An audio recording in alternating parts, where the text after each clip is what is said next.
오늘 일부 예배 드릴 때는 좀 많이 추웠거든요. 네, 좀 낮이 되면 오늘 날씨가 좀 풀린다고 하는 것 같습니다. 봄인데 왜 이렇게 추울까도 생각을 하는데 흔히 우리가 무슨 추위라고 하죠?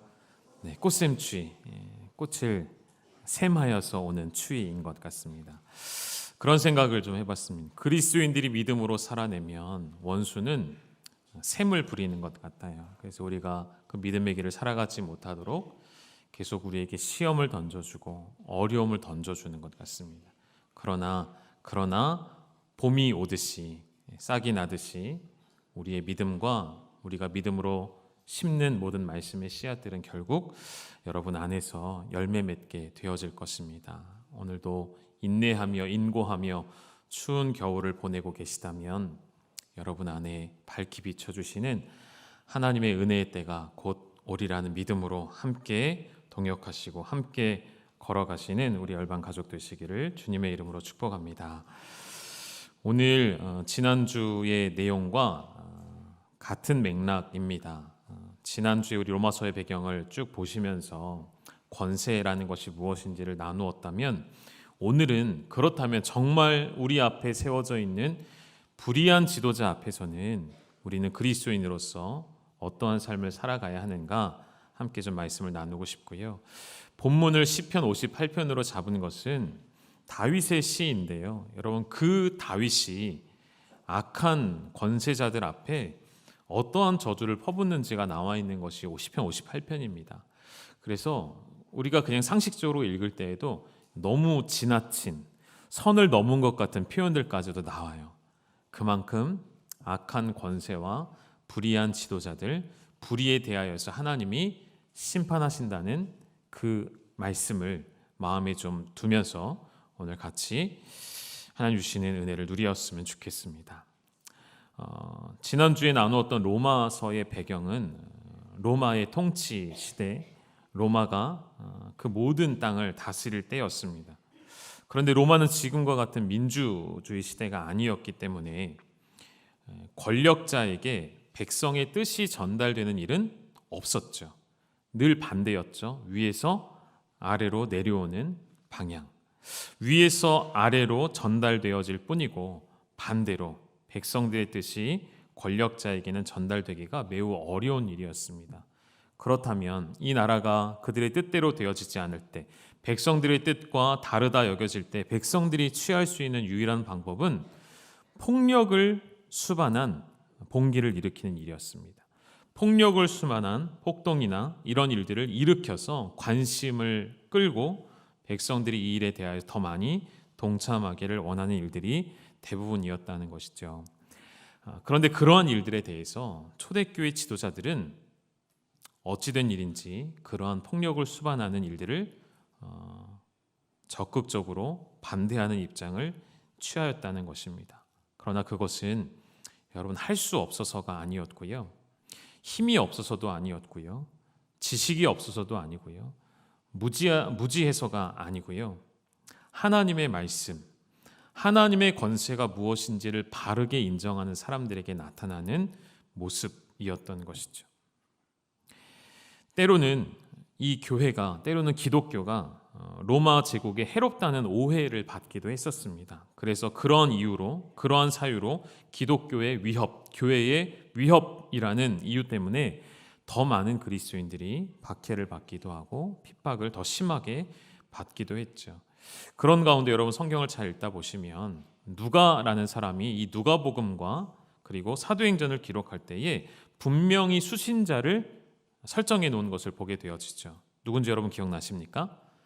데오빌로라는 사람에게 보내는 서신이 되었던 것이죠. 우리 한번 확인해 보실까요? 누가복음 1장 1절에 3절까지 내용 보시면 쭉 누가가 왜 이 복음서를 기록했는지를 설명하면서 끝에 가니까 이렇게 되어 있습니다. 마지막 문장 보시죠. 나도 데오빌로 각하에게 차례대로 써보내는 것이 좋은 줄 알았노니. 누가복음의 수신자는 누구일까요? 데오빌로 각하라는 사람입니다. 하나 더 보실게요. 사도행전 1장 1절과 2절을 보시면 처음에 또 이렇게 시작하죠. 데오빌로여 라는 말로 시작이 되어집니다. 여러분 데오빌로라는 사람이 누구인지는 정확하게 알려지지는 않았습니다. 그래서 데오빌로가 누군가 하는 것은 지금도 좀 논쟁의 여지가 있는데요. 오늘은 데오빌로가 누군가가 중요한 것은 아닌 것 같고요. 각하라는 호칭이 붙은 것을 볼 때에 이 데오빌로라는 사람은 적어도 고위직에 있는 사람이었다는 것을 알 수가 있겠고요. 또 한 가지, 누군가는 데오빌로가 어떤 공동체 전체를 지칭하는 말이라고 설명하는데 그것은 설득력이 좀 떨어지고요. 각하라는 호칭이 붙은 것처럼 실존했던 한 사람의 인물로서 보는 것이 타당하겠습니다. 중요한 것은 이 누가는 각하라는 호칭을 받을 만한 사람에게, 다시 말하면 위에 있는 권세자에게 적극적으로 교회가 무엇인지, 예수 그리스도가 누구인지, 그를 따르는 그리스도인들이 로마 제국의 해가 되는 사람이 아니라는 것을 복음서와 사도행전을 통해 보여주고 나타내었다는 것이죠. 적극적인 표현을 했다는 것입니다. 그럼 이제 좀 오늘 본론으로 좀 들어가서 이런 질문으로 시작할게요. 그리스도인은 불의한 지도자 앞에서 어떻게 행동하는 것이 옳을까? 이것이 오늘의 우리가 가져야 할 질문이 되겠습니다. 여러분, 혹시 지난주에 모든 권세는 하나님께서 세우셨기 때문에 혹시 이렇게 들으신 분 없습니까? 입을 다물고 아무 말 하지 말고 무조건 따르라, 죽음이 닥쳐와도 따르라, 이렇게 혹시 이해하셨다면, 만일 그렇게 이해하셨다면, 그렇게 이해하시고도 한 주간을 기다리시고 인내하신 여러분을 진심으로 사랑하고 축복합니다. 지난주에는 그 권세의 대원리, 하나님께서 권세란 무엇인지를 우리에게 가르쳐 주시는 말씀, 그리고 그렇게 말씀을 전했던 것은 말씀을 준비하면서 그 말씀이 저를 찔렀기 때문에, 그 말씀 앞에 제가 깨트려졌기 때문에 있는 그대로의 말씀을 전했고요. 오늘도 저는 동일합니다. 제 생각을 말씀드리기보다, 제 가치관을 말씀드리기보다 하나님이 무엇을 원하시는지를 여러분에게 있는 그대로 나누고 싶어요. 그래서 사람 이승재의 말로 듣지 말아주시고, 성경과 그리고 하나님은 역사 가운데서 어떻게 우리에게 일하셨고 또 무엇을 원하시는지 함께 마음을 열고 들어보시면 좋을 것 같습니다. 몇 가지 역사적 실례를 한번 들어볼게요. 영국이라는 나라는요, 18세기에 주변 강대국들보다 한 걸음 늘 앞서 있는 나라로 평가를 받습니다. 그런데 그런 영국임에도 불구하고 여전히 노예 제도는 폐지되지 않고 노예를 무역하는, 노예무역이라고 하죠, 사람들을 사고 파는 일들이 여전히 있었던 나라였습니다. 주변 국가들, 주변의 강대국들, 프랑스나 스페인과 같은 나라들은 절대 왕정이라는 모순을 갖고 있었어요. 이 말을 여러분 잘 마음에 기억해 두시면 좋을 것 같습니다. 절대 왕정은 결국 모순을 갖게 되어집니다. 지난주에도 잠시 언급했지만 하나님의 그 말씀, 권세에 복종하라는 그 말씀을 악용하여서 자신들의 권세와 이득을 취하는 왕정국가의 시스템을 계속 누리고 있었단 말이죠. 결국은 그 끝은 부패와 타락으로 갈 수밖에 없습니다. 이러한 주변 나라들이 모순을 갖고 있을 때에, 절대 왕정을 가지고 있을 때 영국은요, 이미 한 세기 전부터 청교도 혁명이 일어나고 명예혁명이 일어나고 이런 일들을 통해서 근대적인 정치 체계를 먼저 가졌던 나라가 영국이죠. 좋은 평가를 받습니다. 그럼에도 말씀드린 것처럼 노예제도라는 것은 여전히 난무하고 있었고 여전히 사람의 인권은 찾아보기가 어려웠던 때였죠. 그러한 때에 한 사람이 등장을 하는데, 사진을 좀 띄워드릴까요? 많이 들어보셨을 거예요. 윌리엄 윌버포스라는 사람이 등장을 합니다. 이 사람은 남부러울 것 없는 가정에서 태어났고요. 부족함이 없이 자라면서 이 사람에 대한 평가가 그렇게 되어 있습니다. 젊은 시절 씀씀이가 헤프고 방탕한 삶을 누리는 그러한 사람이었습니다. 그러한 그가 뒷배경을 얻고 21살이라는 젊은 나이에 정계에 입문하게 되었습니다. 정치인이 되어서도 여전히 허랑방탕한 삶을 살다가 어느 순간 주님께서 이 사람에게 찾아오시죠. 이 사람이 어느 순간 회심이라는 놀라운 경험을 하게 되어지는 거예요. 이건 제 말이 아니고 역사에 있는 한 면을 그대로 가져오 보면 영혼에 있어서 종교의 성장과 진보라는 책을 읽습니다. 그러니까 자신의 영혼을 돌아보게 되어진 책을 우연히 읽게 된 것이죠. 그 책을 읽으면서 자신을 돌아보게 된 거예요. 내가 얼마나 방탕한 삶을 살아왔는지 돌이키고 회개하고 오늘부터 나의 삶이 이제는 참된 그리스도인, 하나님이 나를 세상에 왜 보냈는지를 그 사명을 기억하는 사람으로 살아내어집니다. 그래서 그가 주목했던 문제는 바로 노예 폐지였습니다. 노예제도의 폐지에 대하여서 이런 표현을 좀 쓸게요. 국가에 저항하여서 노예제도 폐지에 온 생애를 바칩니다. 18세기 후반경에 한 번은 이 윌리엄이 영국 하원에서 4시간에 걸쳐서 연설을 합니다. 그 연설의 주된 내용은 노예 무역을 비판하는 것이었습니다. 대부분의 기득권자들이, 대부분의 권세자들이 이것을 좋게 볼 리가 없었죠. 결국 노예 제도에 폐지한다는 것은, 제가 왜 국가에 저항한다는 말을 썼냐면 기득권을 가지고 있는 모든 사람들과 맞서 싸우기를 결정한 것이었기 때문입니다. 위에 있는 불의한 권세를 있는 그대로 비판하기 시작했던 것이죠. 더 자세한 이야기는 여러분이 직접 확인하실 수 있습니다. 아주 쉽게 이 윌버포스의 일대기가 영화로 좀 만들어져 있고요. 포스터 띄워주시면 영화 제목이 어메이징 그레이스입니다. 한번 가족들하고 보셔도 좋을 것 같아요. 윌버포스 이야기는 이 정도만 하고요. 저는 그렇게 생각해요. 모든 지도자들에게는 반드시 명과 암이 존재합니다. 잘한 일도 있는가 하면 못한 일도 있는 것이죠. 사람이기 때문에 그럴 수밖에 없고요. 변호하는 것은 절대 아니고요. 독일에 우리가 입 밖에도 꺼내기 힘든 악한 불의한 지도자가 있죠. 누구죠? 히틀러이죠. 그런 그가 기독교인이었습니다. 한간에서는 그래서 이렇게 말하죠. 독일의 기독교는 히틀러를 남겼다. 여러분, 무서운 말 아닌가요? 교회를 향한 날선 비판입니다. 그런데 그 말은 거기서 끝나지 않고요. 그 다음까지 들어보셔야 돼요. 그 다음에 나오는 말들은 무엇이냐면 독일의 교회와 기독교는 히틀러를 남겼다. 그러나 독일은 히틀러라는 악마를 만들었지만 독일은 전쟁 후 수없이 많은 진실된 회개와 함께 히틀러에 저항했던 교회들, 그리고 우리가 익히 들어 알고 있는 디트리 본 회퍼를 남겼다라는 표현도 있다는 것이죠. 다시 좀 성경으로 돌아오셔서 계속 보고 있었던 로마서 13장의 말씀, 성경 전체의 맥에 비추어 볼 때에 성경에는 여러분 국가 혹은 지도자에게 저항한 수많은 사건들을 실제로 기록해 놓았습니다. 어떤 면들이 있을까요? 좀 멀리 구약시대 출애굽기로 가볼까요? 그 당시 이집트의 권력자를 파라오라고 불렀죠. 그걸 성경은 바로라고 해석을 해 놓았는데 바로의 명령이 떨어졌습니다. 갓난 아이를 모두 죽이라는 명령이죠. 그 잘못된 불의한 권세 앞에 이 산모는 갓난 아이를 죽이지 않고 숨기죠.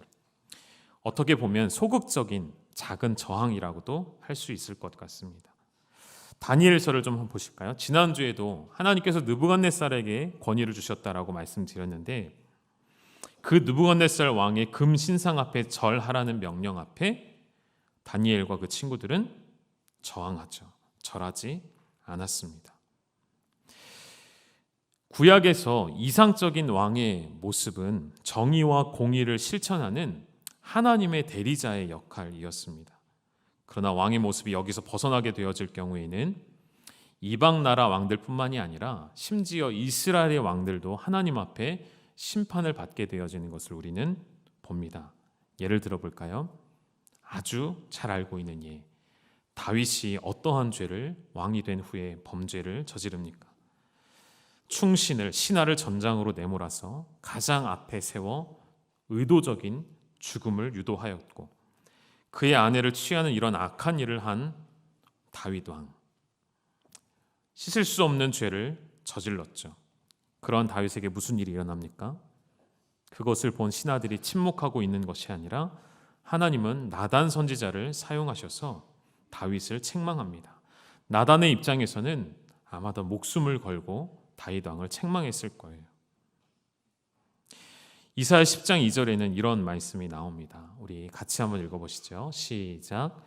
가난한 자를 불공평하게 판결하여 가난한 내 백성의 권리를 박탈하며 과부에게 도색하고 고아의 것을 약탈하는 자는 화 있을진저. 아멘. 하나님은 이사야 선지자 입술을 통해 불의한 법으로 가난한 자들의 권리를 빼앗는 악한 권력자들에게 반드시 하나님의 심판이 있음을 경고하고 있습니다. 여기까지 볼 때에 이런 말씀 드리고 싶은 거예요. 오늘날 이 시대의 교회, 그리고 저와 여러분, 그리스도인이라 칭하여지는 우리에게는 하나님이 주시는 여러 가지 사명들이 있는데 그 중에 하나가 선지자적 사명도 갖고 있다는 것이죠. 여기서 말하는 선지자적 사명이 무엇일까요? 불의한 권세 앞에 하나님의 마음을 전하는 역할이라는 것이죠. 칼빈은 이러한 교회의 선지자적 기능을 반드시 가져야 한다고 또 가르칩니다. 그리고 동시에 이 사회 가운데 높은 도덕적 수준을 요구해야 하고 그러한 높은 도덕적 수준을 모든 사람에게 가르치는 곳이 바로 교회여야 한다고 설파를 합니다. 지난주와는 조금 더 다르죠. 지난주에 칼빈은 먼저 어떠한 권세이든지 순복하라고 했잖아요. 기억하십니까? 심지어 악하고 불의한 사람이 권력을 갖게 되어지면 그 다음 뭐라고 했는지 기억나십니까? 하나님의 찬란한 영광이 그에게 임하니 그에게 복종해야 한다고까지 칼빈은 강조했었습니다. 그런데 또 한편 동시에 교회와 그리스도인들이 가져야 할 선지자적 기능을 동시에 강조합니다. 그 이야기는 뒤에 제가 다시 조금 해드릴게요. 다윗이 범죄하였을 때, 지도자로서 불의를 행하였을 때에 그럼에도 불구하고 우리가 다윗을 위대한 지도자로 보는 이유는 나단의 그러한 책망 앞에 그것을 사람의 이야기로 받지 않고 하나님의 책망으로 받아들였기 때문이었던 것이죠. 다시 말하면 다윗은 내가 세상의 정점, 꼭지점에 있다고 생각하지 않았어요. 내 위에는 하나님이 계심을 어떠한 일이 있어도 믿는 사람이었던 것이죠. 비록 불의함을 저질렀을지라도 하나님께서 그것을 책망하실 때 돌이키는 회개가 그에게 나타났던 것이죠. 그러나 반대로 이 세상의 그 누구도 이 세상에 어떤 권력을 가진 사람일지라도 자신의 권세 위에 아무도 없다라고 생각하는 사람이라면 내 위에 그 누구도 존재하지 않는다라고 행동하는 사람에게는 반드시 하나님의 진노가 임하게 된다는 것이죠. 그리고 그 하나님의 진노와 심판의 방법은 다양하게 나타날 수 있겠죠. 조금 더 보실까요? 북왕국에서 가장 악한 왕으로 손꼽히는 아합 왕을 생각해 보시죠. 그 아합의 악한 정치 앞에 하나님은 엘리야 선지자를 세워 보내십니다. 그리고 아합의 그 우상 숭배를 엘리야는 목숨을 걸고 하나님의 심판이 있음을 선포하죠. 나중에 아합이 나봇이라는 사람을 불의함으로 죽이죠. 그리고 그의 포도원을 갈취합니다. 그때 엘리야가 찾아와서 개들이 나봇의 피를 핥은 곳에 당신의 피도 핥게 될 것이라고 저주를 선포합니다. 거기서 끝나지 않아요. 당신 아합 가문의 모든 남자들은 비참한 죽음을 당할 것이라는 경고까지 하죠. 이러한 시대에 선지자가 왕 앞에 이런 이야기를 할 수 있다는 것은 불가능한 일이었고 목숨을 거는 일이었습니다. 그럼에도 선지자는 담대히 하나님 말씀을 전하였던 것. 여러분, 이것이 교회와 그리스도인들의 선지자적 기능이라 할 때 우리는 무엇을 할 수 있을까요? 왕의 범죄에 대해서 외쳤다가 고난을 당하는 수많은 선지자들도 있었습니다. 실제로 이사야는 므낫세 왕에 의해서 토백혀 죽임을 당했다라는 전승이 남겨져 있고요. 예레미야 선지자 역시 마찬가지고요. 아합 왕에게 또 다른 직언을 했던 하나님 말씀을 증거했던 미가야 선지자는 옆에 있는 거짓 선지자에게 시드기야라는 선지자에게 뺨을 맞기도 하고요. 그 자리에서 그리고 옥에 갇히는 일도 경험합니다. 신약으로 좀 넘어와 볼까요? 여러분, 세례 요한이 왜 죽임을 당했습니까? 헤롯 왕이 동생의 아내를 취한 것에 대하여서 그의 불의를 지적하여서 옥에 갇히었고 그 헤로디아의 요청으로 참수형을 당하였던 사람이 세례 요한이 아니었던가요? 여러분, 성경에는 이렇게 권력자들이 부패할 때마다 하나님이 보내시는 선지자들을 그들 가운데 세워주시어서 그들의 죄에 책망하게 하셨고, 중요한 것, 여기서 중요합니다. 그냥 책망하지 않으셔요. 반드시 회개할 것을 촉구하시죠. 반드시 돌아올 것을 요구하셨다는 것입니다. 여러분, 교회와 그리스도인들이 갖는 선지자적 기능이라는 것은 비판하는 것으로 끝나지 않습니다. 비판하라는 뜻이 아니에요. 하나님의 공의와 정의가 실현되어 동시에 그들이 돌아올 수 있도록, 그들이 회개하고 주님 앞에 설 수 있도록 우리가 해야 할 역할들이 있다는 것이죠. 중요한 내용입니다. 여러분, 선지자들은 권력이 부패할 때마다 사명으로 여기고 하나님의 공의를 외쳤습니다. 다른 것을 외치지 않았어요. 자신의 기준을 외치지 않았고요. 이것이 나에게 유익이 되는가, 유익이 되지 않는가에 따라 외침을 나타낸 것이 아니고요. 하나님의 공의만을 드러내는 것. 우리나라의 역사도 좀 볼까요? 일본이 우리나라를 강제 점령했던 그 시대에 얼마나 우리 민족의 아픔이 있었습니까? 그때 수많은 사람들이 일본에게 저항을 했죠. 여기에 우리가 지난주 말씀을 대입해 볼 수 있습니다. 악한 권세 앞에도 복종해야 하는가? 일본이 우리를 압제할 때에 우리는 침묵해야 하는가? 아니라는 것입니다. 독립운동이 성경의 말씀에 어긋난 행동이었는가? 아니라는 것입니다. 옳은 일이며 믿는 자들도 적극적으로 참여할 수 있는 일이었습니다. 그리고 실제로 많은 그리스도인들이 그 일에 앞장서기도 했죠. 그리고 여러분, 3.1운동은 처음 시작되었을 때에 비폭력적인 운동이었어요. 그러한 수탈을 당하면서도 우리의 믿음의 선조들은 하나님 앞에서 폭력적 시위가 아닌 할 수 있는 수많은 일들을 동원하되 하나님의 공의 앞에서 이 운동을 전개해 나갔다는 것을 우리는 기억할 필요가 있겠습니다. 물론 후에는 전 국민들에게 또 농민들까지 함께 이 운동이 전파되면서 이곳저곳에서 폭력적인 일들도 일어나는 것이 맞습니다.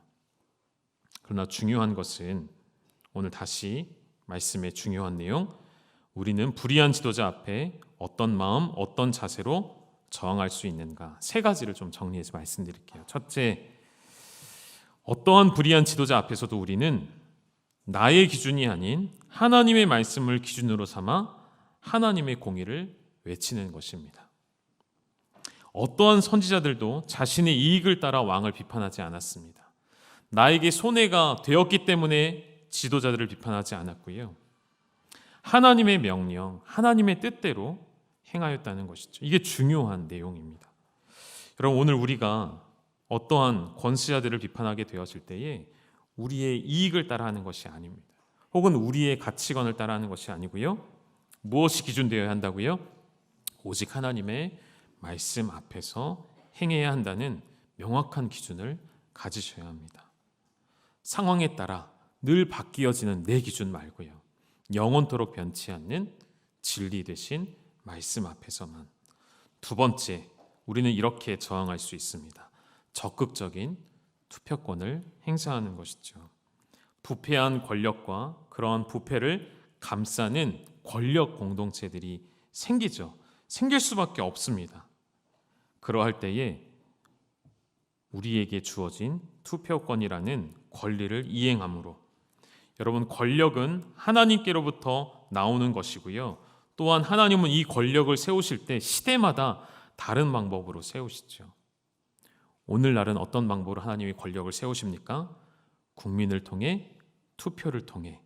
민주주의라는 것을 우리 시대에는 하나님이 허락하신 것이죠.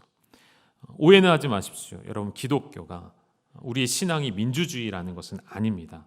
하나님께서 우리에게 민주주의라는 것을 허락하셨고, 그 민주주의를 통하여서 권력자들을 하나님이 이 시대에는 세우고 계시다는 것이죠. 그래서 우리나라의 헌법 1조 2항이 저는 성경적이라고 표현하고 싶어요. 무엇이죠? 대한민국의 주권은 국민에게 있고 모든 권력은 국민에게로부터 나온다는 말은 비성경적인 것이 아니고요. 매우 성경적인 이 시대의 질서라고 말씀드리고 싶어요. 그럼 그런 권리가 저와 여러분에게 주어졌습니다. 한 달 앞으로 다가온 총선에서도 여러분은 적극적인 투표를 행하셔야 한다는 것이죠. 칼빈 이야기 제가 다시 말씀드린다고 했잖아요. 칼빈은 국가 권력에 대해 철저하게 복종하라고 가르치면서도 동시에 이렇게도 말했습니다. 왕을 견제하는 세력들이 왕이 불의를 행할 때에 정당하게 권리를 행사하여 왕의 불의를 막아서야 한다라고 가르칩니다. 기독교 강요에 나와 있는 내용인데요. 제가 그대로 한번 읽어드리면 잘 들어보시죠. 그러나 만일, 왜 그러나라는 접속사가 쓰여지냐면 앞에는 권세들에게 절대 복종하라고 가르치기 때문이에요. 그러나 그 뒤에 그러나 만일 왕들의 사악한 횡포를 억제하도록 임명받은 백성들이 있다는 거죠. 그런 임명된 백성들의 관리들이 있다면 그들은 자신들에게 부여된 의무를 따라서 왕들의 맹렬한 방종, 끝을 알 수 없는, 브레이크가 없는 기차와 같이 그렇게 끝을 알지 못하고 불의로 행하는 그 일들에 대하여 대적하는 것을 우리는 반대하지 않는다라고 칼빈은 설명합니다. 오히려 평민들에 대한 군주들의 횡포를 그 관리들이 눈감아 준다면 그것이야말로 극악한 배신 행위이다라고 가르쳐요. 하나님의 명령에 의해 그들은 지명을 받아 직무에 세워졌음을 알고 있으면서도 스스로 백성들의 자유와 생활을 억압하는 것은, 그리고 권세자들의 악한 일들을 눈감아 주는 것은 하나님의 명령을 정면으로 배반하는 것이다라고도 가르칩니다. 우리에게 주어진 투표권을 행사하는 것, 그것은 매우 성경적인 원리라고 말씀드리고 싶은 것이고요. 세 번째, 가장 중요하겠죠. 이 모든 문제를 여러분은 거룩함으로 철저하게 구별하시고 분별하셔야 합니다. 왜냐하면 결국 악한 지도자들의 문제는 우리의 본질의 문제와도 같기 때문이에요. 무슨 말이냐면 여러분, 성경은 처음부터 끝까지 죄와 타락, 그리고 그 타락된 세상이 하나님의 은혜로 말미암아 십자가로 말미암아 구원받게 되어지는 것을 우리에게 가르쳐 주시죠.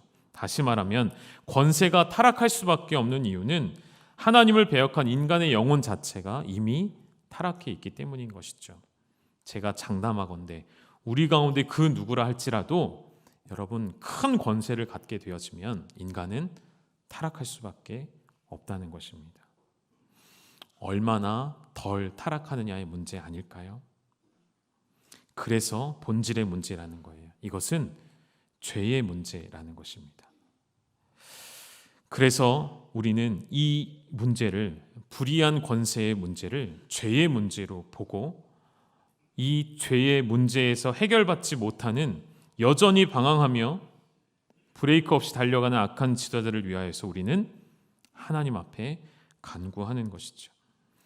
원수에게, 사탄에게 미혹되어서 하나님을 거부하고 하나님의 통치를 거절하는 자, 내 위에 아무도 없다라고 생각하는 자들에게 하나님 간섭하여 주시어서 그들의 무지함을 깨트려 주시고 하나님께로 돌아오고자 하는 회심이 있게 하는 것, 그것이 이 땅에 교회와 그리스도인들이 해야 할 역할 중에 하나라는 것이죠. 결론입니다. 위에 있는 권세가 명백히 악하다면 믿는 자들은 적극적으로 저항합니다. 어떻게 저항하라고요? 적극적인 투표를 통하여서. 그리고 비판할 수 있습니다. 판단할 수 있습니다. 그러나 그것이 우리의 사적 유익이 아닌 하나님의 말씀에 비추어 볼 때인 것이죠. 그리고 이것이 죄의 문제, 본질적 문제임을 기억하고 그 악한 지도자들도 하나님 앞에 구원받아야 할 불쌍한 영혼임을 기억하고, 여러분, 우리가 기도하는 시간보다 비판하는 시간이 더 많지 않습니까? 하나님 앞에 엎드리는 시간보다 손가락질하는 시간이 더 많다는 것을 우리는 생각해야 합니다. 사랑하는 여러분, 우리도 사람이기 때문에 우리 앞에 악한 권세들을 볼 때에 그 어떤 특정한 이들이 밉고 악한 감정이 생길 수 있지만 그것을 죄의 본질의 문제로 보시고 하나님의 뜻을 거룩히 분별하여서 계속 말씀드린 것과 같이 거듭난 그리스도인들이 세상의 사조를 따라가는 것이 아니라 흔들리지 않는 믿음, 흔들리지 않는 말씀 앞에 서서 하나님이 이 땅에 우리로 하여금 빛 되게 하신 것, 소금 되게 하신 이 사명을 함께 믿음으로 감당하시는 깨어있는 그리스도인들 되시기를 주님의 이름으로 축원드립니다. 함께 기도하시겠습니다. 하나님 아버지, 우리에게 국가를 주시었고 또 국가를 세우시며 권력자들을 세우셨습니다. 시대마다 다양한 방법으로, 때로는 하나님이 직접 지명하여 부르셔서 왕들을 세우셨고, 때로는 국민들의 투표를 통하여 왕들을 세우십니다. 그 모든 방법들이 하나님의 권세로부터 옴을 인정하는 믿음 가운데 그들이 하나님을 망각하고 하나님이 그들에게 주신 권세의 그 의미를 망각하고 불의한 길로 치닫게 되어질 때에 교회를 통하여 그리스도인들을 통하여서 하나님의 공의를 선포하게 하셨고 목소리를 높여 돌아오라 명하게 하시오니, 하나님 오늘 그러한 사명 우리에게 주신 줄 알고 우리에게 주신 권리와 의무를 다하는 이 땅의 그리스도인들이 되게 하여 주옵소서. 권세의 타락은 결국 죄의 문제임을 바라봅니다. 그 누구도 이 죄에서 자유할 수 없음을 알기에 이 땅에 세워주신 권력자들, 지도자들 앞에 그들도 하나님 앞에 구원받아야 할 불쌍한 영혼임을 우리에게 알게 하셨으니 엎드려 기도하며 주께로 돌아오게 되어지는 역사가 우리를 통하여 나타나게 하여 주옵소서. 예수님의 이름으로 감사하며 기도 올리옵나이다. 아멘. 우리 함께 주의 나라가 임할 때 찬양 부르시겠습니다.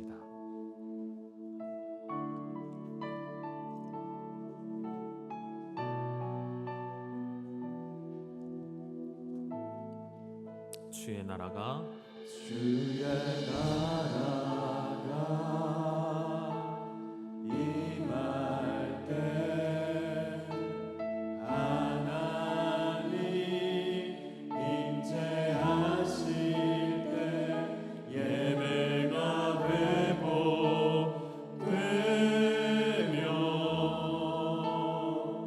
기적은 전능하신 주, 전능하신 주, 영원하신 능력의 통치자, 자유가 선포되어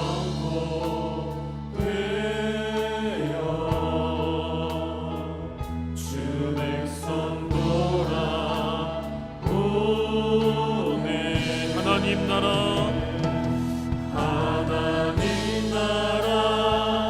임하소서.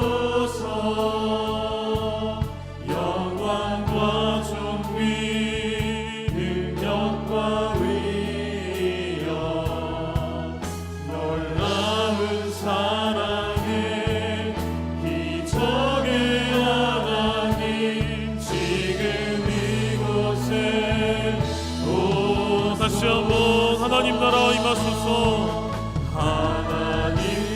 이 땅 위에 하나님의 통치가, 하나님의 나라가 임하시도록 영광과 존귀 능력과 위엄 놀라운 사랑의 기적의 하나님 지금 이곳에 주 높고 위대하심을 주 높고 위대하심을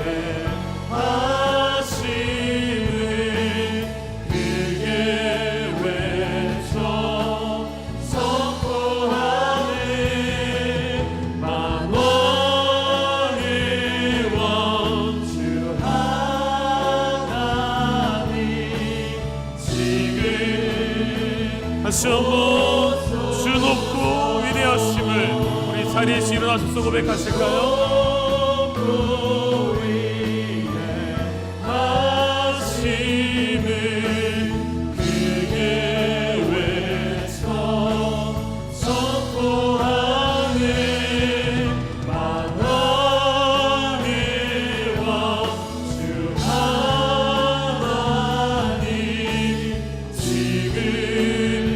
다시 고백합니다.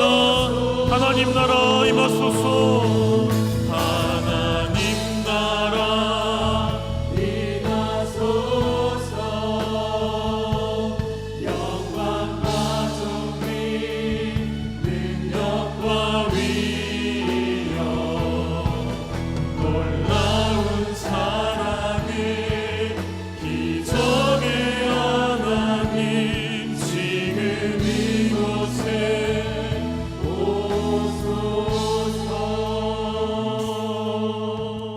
이 시간 함께 기도하기를 원하는 것은 여러분 우리가 입술로 고백하였습니다. 하나님을 만왕의 왕이라고 고백하셨는데 그럼 그 만왕의 왕이라는 의미가 무엇인가요? 하나님 지난 날 동안에는 하나님의 통치와 권세가 있었는데 오늘도 하나님이 만왕의 왕 되심을 여러분 인정하십니까?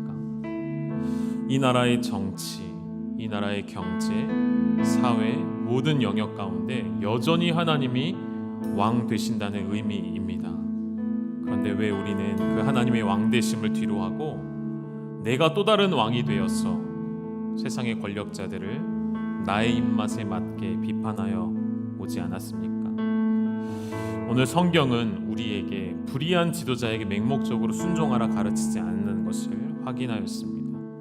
다만 그리스도인으로서 불의한 지도자 앞에 무엇을 행하는 것이 옳은가, 만왕의 왕 되신 하나님께서 우리에게 무엇을 원하시는지를 확인하신 것이죠. 그럼 우리의 입술에는 하나님의 공의를 선포해야 합니다.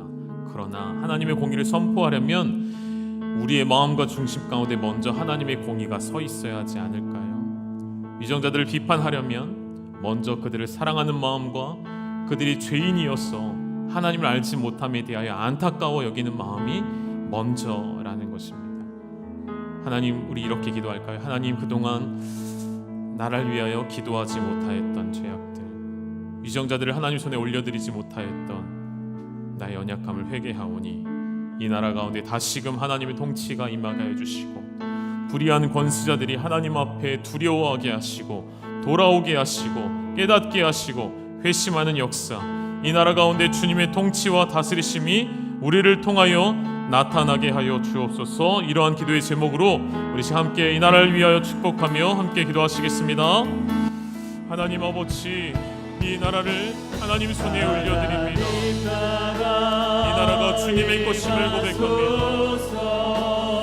하나님의 공의를 선포할 때 내 안에 있는 기준과 내 안에 유익을 따라 행하지 아니하며 기준되어진 하나님의 말씀으로 하나님의 공의를 선포하는 깨어있는 교회와 깨어있는 그리스도인들이 되게 하여 주시옵소서. 하나님의 뜻을 정확하게 분별해낼 수 있는 거듭난 그리스도인들의 새 생활이 되어지게 하여 주옵소서. 불의한 권세자 앞에 우리는 침묵하지 않습니다. 그러나 동시에 그들을 위하여 불쌍히 여기는 아버지의 마음, 그 죄로 인하여 타락하며 그 죄로 인하여 진리를 보지 못하는 그들 또한 아버지 앞에 구원받아야 할 백성임을 깨닫게 하시옵소서. 그들도 주님 앞으로 돌아오게 하여 주시옵소서. 우리 주님 예수 그리스도의 은혜와 하나님 아버지의 아들을 주신 그 놀라운 사랑하심과 성령의 교통케 하시는 역사가 불의한 권세 앞에 그리스도인들의 의무와 책무를 다하며 비판하기 이전에 먼저 엎드려 기도하며 하나님 아버지의 마음을 갖기를 원하며 이것이 모든 죄의 본질적 문제임을 기억하고 거룩히 하나님의 뜻을 분별해내기를 원하는 이 시대에 깨어있는 모든 교회와 그리스도인들을 위해, 사랑하는 열방의 모든 가족들을 위해, 한 달 뒤에 있는 모든 총선과 세워지는 지도자들을 위해 이제로부터 영원토록 함께 있을지어다. 아멘.